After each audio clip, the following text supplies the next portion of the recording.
This represents a neutral atom in electrical balance. Earlier, we saw how an outside force can break an electron away from an atom and start an electron chain reaction, an electric current flow.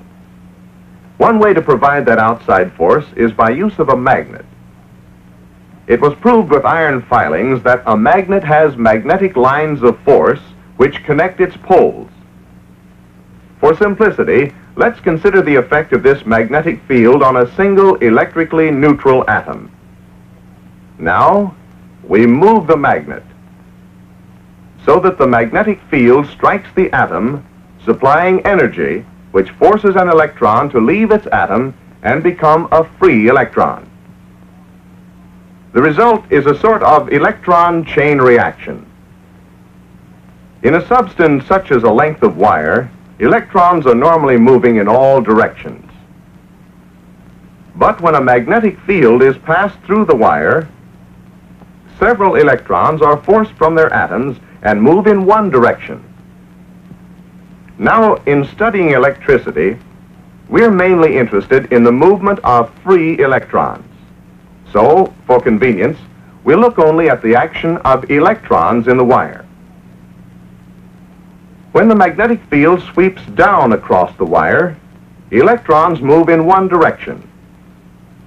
When the magnetic field sweeps up across the wire, the electrons move in the opposite direction.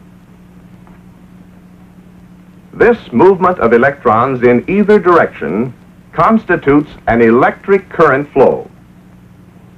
If we move the magnetic field more slowly across the wire, fewer electrons are affected in a given period of time, and the electric current flow is decreased. And when we stop moving the magnetic field, the electric current flow stops, and the electrons again move in all directions. If this wire is connected to a meter, we find there is no electric current flow. When the magnetic field is moved down, this meter shows current flow in one direction. If the magnetic field is moved up, the meter shows current flow in the opposite direction. We can change the amount of electric current flow in several ways.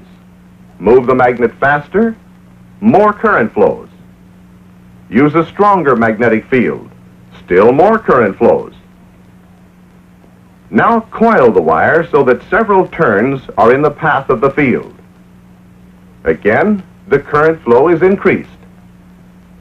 Stop moving the magnet, current flow stops.